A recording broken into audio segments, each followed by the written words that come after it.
दुनिया में बड़े बड़े कलाकार हैं। कोई भगवान की पत्थर की मूर्ति बनाता है, कोई भगवान की अष्टधातु की मूर्ति बनाता है, कोई भगवान की काष्ठ की मूर्ति बनाता है, कोई माटी की मूर्ति बनाता है।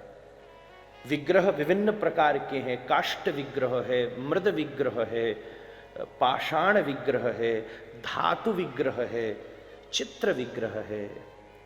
और सेवा उन विग्रहों के स्वरूपानुसार करने की मर्यादा है। श्री जगन्नाथ महाप्रभु का अभिषेक दर्पण से ही हो जाता है।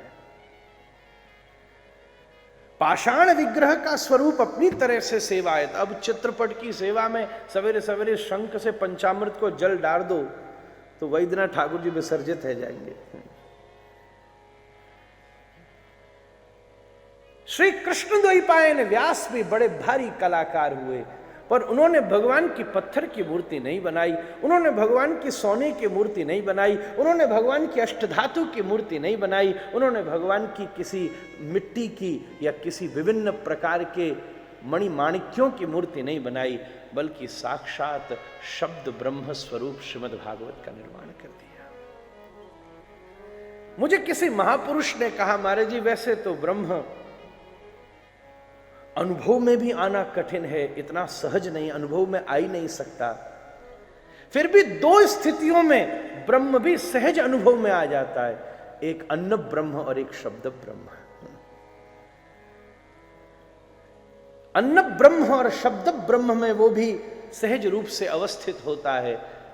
कृष्ण द्वैपायन व्यास ने इस शब्दमय मूर्ति का अद्वितीय निर्माण किया कि पादौ यदीयौ प्रथम द्वितीयौ तृतीय तुर्यौ कथितौ यदूरु नाभिस्तथा पंचम येव षष्ठौ भुंजान्तरम द्वौ युगलम तथान्यौ कंठस्तु राजन नवमौ यदीयौ मुखारविंदम दशमं प्रफुल्लम एकादशम यस्य ललाट पट्टकम शिरोपि यद्वादश एव भाति।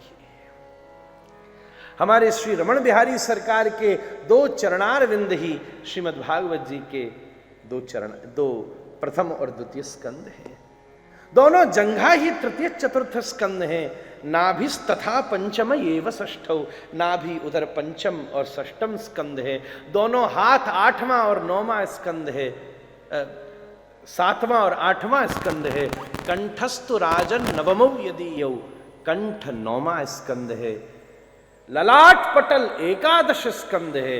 मुखारविंद दशम स्कंद है और मयूर पुच्छ सुशोभित दिव्य मुकुट सिरपेज से लगा ये दिव्य शिरोभाग श्रीमद् भागवत का द्वादश स्कंद है। ये पूरा चतुर्वेदी परिवार सच में भगवान भी भागवत के रूप में ही दीनानाथ हुए हैं, क्योंकि पात्रा पात्र विचारणम न कुरुते न स्वम परम वीक्षते।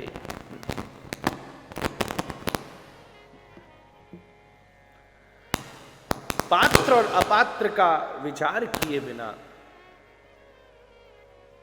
श्रीमद् भागवत जी सबके हृदय में, इसके श्रवण मात्र संकल्प से हृदय में साक्षात भगवान को अविराजित कर देती है।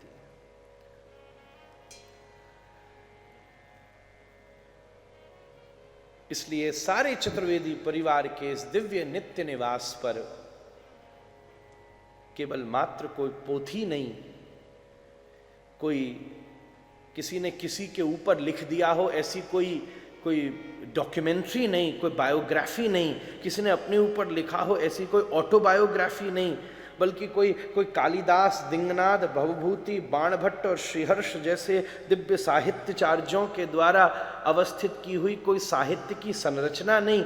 यहाँ तक कि पाश्चात्य के बड़े बड़े वायरन, मिल्टन, टॉल्स्टॉय, महाकवि मिल्टन, बड़े बड़े विलियम शेक्सपियर और बड़े बड़े महाराज उनके द्वारा अभिराजित की हुई लॉन्गफेलो, लियो टॉल्स्टॉय, ऐसे ऐसे बड़े बड़े पाश्चात्य दर्शनकारों के द्वारा केवल प्रस्तुत की हुई मात्र कोई कल्पना मात्र नहीं, बल्कि आपके आंगन में साक्षात श्री रमण बिहारी विराजमान हुए।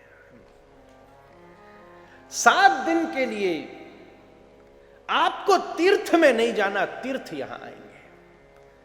7 दिन के लिए आपको गंगा यमुना में स्नान नहीं करना, वो स्वयं यहां के स्नान कराएंगे। सप्तर्षिमंडल इस समय हम पर दृष्टि करेगा।